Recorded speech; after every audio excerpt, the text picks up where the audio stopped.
자, 또 시작할게요. 교과서 134쪽에 증산작용 얘기할게요. 증산작용. 교과서 134쪽입니다. 증산작용. 증산작용을 말 그대로 설명하자 그러면 물에 대한 겁니다. 물은 어디에서 흡수됩니까? 물은 뿌리에서 흡수됩니다. 무엇을 타고 이동합니까? 이동은 어떻게 합니까? 이동은 체관을 타고 이동합니다. 식물체 내에 들어온 물은 어디로 방출됩니까? 기공으로 방출됩니다. 틀렸네요. 뿌리에서 말을 만들면 뿌리에서 흡수한 물이 체관을 이동하고 체관으로 이동하면 틀렸네요. 왜 또 자꾸 이랬어요? 제가 이러죠. 물관으로 이동하죠. 물관을 타고 이동해서 기공으로 방출되는 과정이에요. 그래서 뿌리에서 흡수한 물이 기공을 통해 방출하는 현상을 뭐라 그럽니까? 증산작용 이렇게 부릅니다. 뿌리에서 흡수된 물이 기공을 통하여 공기 중으로 방출되는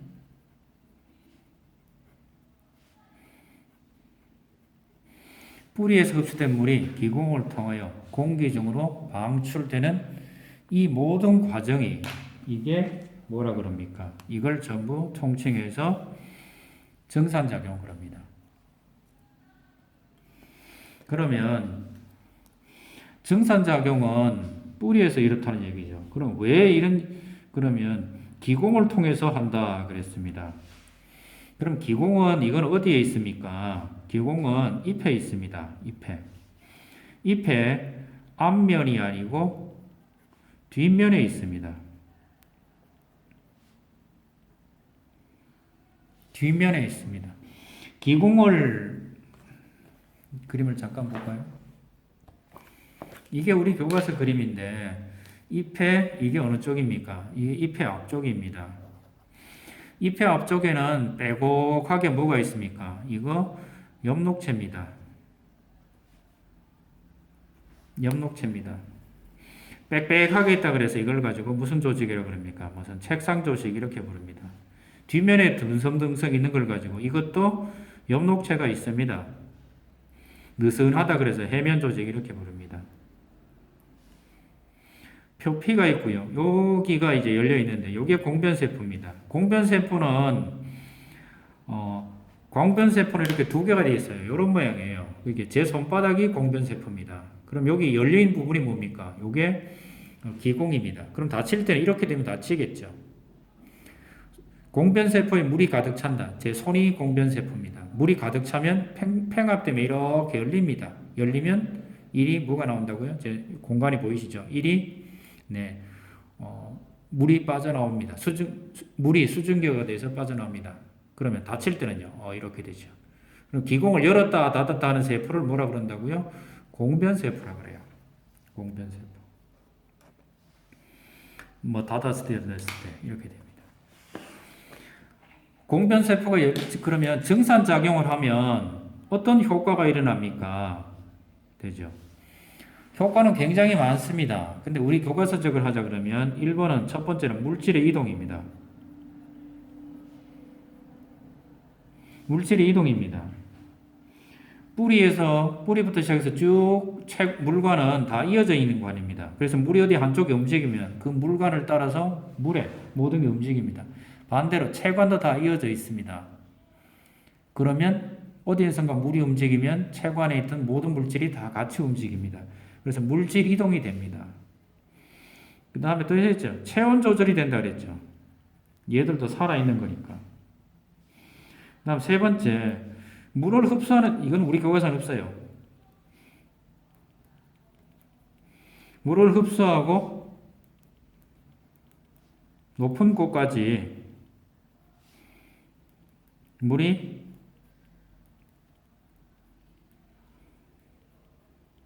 여기입니다. 우리나라 같으면 잘 없습니다. 선생님 이게 뭔 얘기인데요. 우리나라는 나무들이 좀 작습니다. 기껏해야 30m 이렇게 되는데, 근데 외국 가시면 빗자루 나무라 그래가지고 무슨 메타세콰이어 이래가지고 어마무시하게 큰 나무들이 있습니다. 나무들이 있는데 선생님 이 나무가 대충 크기가 얼마 됩니까? 나무의 길이가 한 100m쯤 된다. 100m쯤 되면 이거는 상당히 얘기가 이제 달라집니다. 선생님 뭔데요? 이 100m쯤 되면 나무가 100m쯤 되면 뿌리에서 물이 이까지 이동해 가야 되거든요. 뿌리에서 물이 이동해서 제일 끝에 있는 것까지 여기서 물 이동을 해 가야죠. 근데 뿌리에서 흡수한 물이 이까지 이동해 가는데 무슨 힘으로 이동합니까? 그게 정산작용입니다. 정산작용을 하면 물은 이어져 있다 그랬죠. 그래서 물이 높은 곳까지 올라가게 됩니다. 그래서 물을 흡수하고 높은 곳까지 밀을 이동하는 힘, 이것도 정산작용입니다. 자, 됐나요? 정산작용은 우리는 여기에서만 초점을 맞춰놨습니다. 이것만 생각하시면 됩니다. 자, 그 다음에 또 하는 게 또 뭐가 있습니까? 정산작용은 언제 잘 됩니까? 건조한 날 잘 된다 그랬고요. 바람이 있으면 잘 돼요. 건조하고 바람이 있으면 잘 되고요. 세 번째, 더운 날, 추운 날, 더운 날 잘 됩니다. 햇빛이 비치는 날, 안 비치는 날, 햇빛이 쨍쨍 비치는 날 잘 됩니다. 쨍쨍한 날, 이런 날 잘 됩니다. 이파리가 많아야 됩니까? 적어야 됩니까? 이파리가 많아야 됩니다.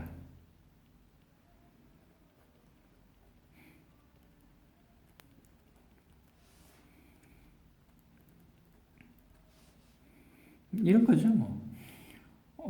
이파리가 많아야 됩니다. 넓은 게 잘 됩니까? 좁은 게 잘 됩니까? 넓은 게 잘 됩니다. 네, 이제 뭐 다 나왔죠. 자, 생각 잘 해보세요. 자, 겨울이 되면 추워집니다. 추워지면 물 흡수하기가 힘들어지죠. 그럼 식물은 나뭇잎을 어떻게 돼요? 떨어뜨립니다. 선생님, 소나무는 안 떨어뜨리는데요. 맞아요. 소나무는 정산작용을 잘 못합니다. 넓은 잎에 비해서. 그래서 소나무는 일부는 떨어뜨리고 일부는 안 떨어뜨립니다. 넓은 거리랬죠. 그렇다 보니까 겨울에도 물이 많이 필요하지 않습니다. 돼가나요? 물이 극단적으로 없는 건조 지역에서는 이파리가 전부 물로 바뀌어버려요. 가시로 바뀌게 되죠. 네. 이파리가 많아야 합니까? 많아야 합니다. 그래서 우리 교과서 같은 실험 문제가 나오는 거죠. 자, 제가 툭 쳐버렸으니까 잠시 제자리 돌아오도록 하겠습니다. 이게 뭡니까? 이 봉선화죠? 이 녀석은 이파리를 다 떼버리고 한쪽은 남겨놨습니다. 오른쪽이 잘 됩니까? 이쪽이 잘 됩니다. 이유는 이파리에 뭐가 있다고요? 기공이 많다 그래야 되죠. 어디보다 기공이 많아요? 줄기보다 기공이 많습니다. 따라서 정산작용, 이파리가 많은 게 잘 됩니다. 자, 또 다음 얘기할게요. 이거 한번 봐 놓으시고요.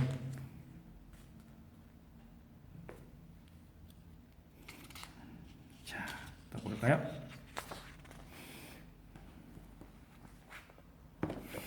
우리가 교과서 이제 하자 그러면 선생님 뭔 얘기를 하자는 겁니까? 정산작용과 광합성은 어떤 관계가 있습니까? 광합성이 잘 되는지 안 되는지는 생각보다가 알기 어렵습니다. 광합성이 잘 되는지 잘못 되는지는 생각보다 어렵습니다. 하지만 광합성에 물이 필요하다 그랬죠. 광합성의 한 원료가 무엇이었습니까?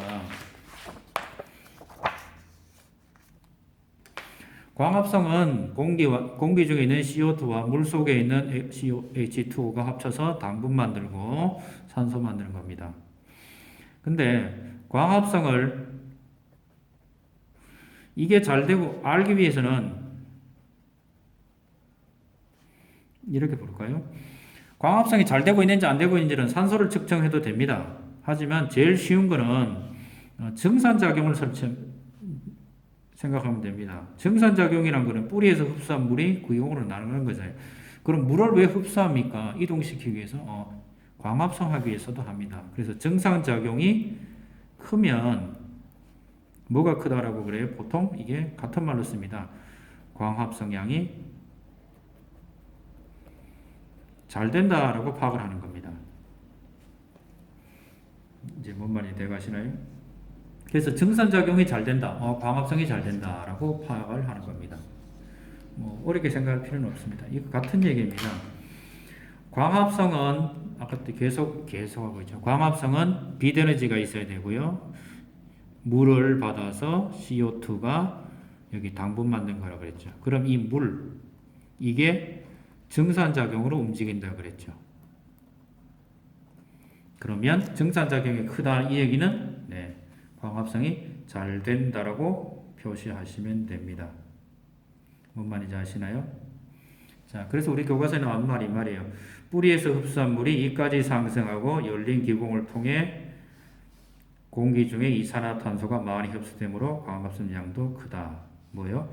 정산작용이 뭐 할 때? 활발할 때. 요 얘기입니다. 그래서 정산작용과 광합성량은 거의 같게 쓰입니다. 밑에 있는 문제는 하나 풀고 오늘 요 끝낼까요?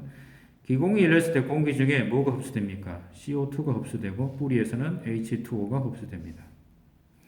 정산작용과 광합성은 햇빛이 강하고 기온이 높을 때 잘 됩니다. 1비 높은 지역은 사막에서 어떻습니까? 2피 넓은 지역에서는 뭐가 크다고 그랬어요? 정산작용이 크다. 이랬겠죠.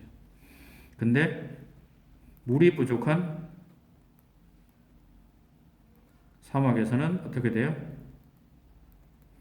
사막에서는 정산작용이 너무 활발해요.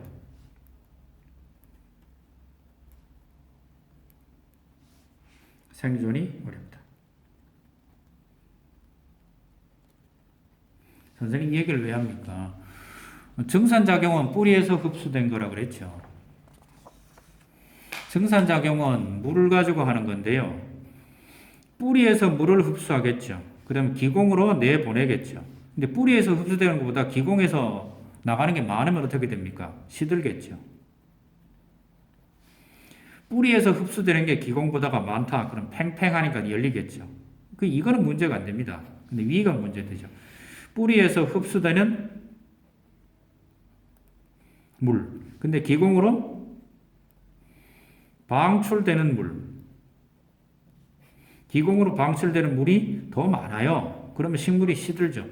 낮에 보통 식물들이 이렇게 축 처진 이유도 이것 때문에 그렇습니다. 근데 우리나라는 물이 절대적으로 부족한 국가는 아니죠. 식물 입장에서는. 물론 사람이 쓰는 물은 부족하다 그러네요. 그 얘기는 아니고요. 그러면 밤이 되면 정산작용이 좀 줄죠. 낮보다는. 그럼 어떻게 됩니까? 그 부족한 부분을 채워놓으니까 밤이 되면 다시 식물이 쌩쌩해지죠. 근데 사막은 그런 물 자체가 없죠. 뿌리에 섭취된 물 자체가 너무 적은데 기공으로 너무 많이 내버리면 식물이 죽어버리죠. 그럼 안 죽으려면 어떻게 됩니까? 정산작용을 줄여야죠. 정산작용을 줄이려면 어떻게 됩니까? 입술을 어떻게 돼요? 줄인다. 입술을 줄이다 안 되면 뭐 해야 돼요? 화렵수보다는 침엽수로 되죠. 침엽수보다는 바늘이 되죠. 바늘이 된 게 이게 뭡니까? 선인장이죠. 네, 이렇게 해야 식물은 살아남습니다. 자, 오늘 여기 어디까지 했습니까? 이게 두 번째 시간이고요. 광합성, 그 다음에 정산작용 얘기했습니다. 자, 여기까지 할게요. 이상입니다.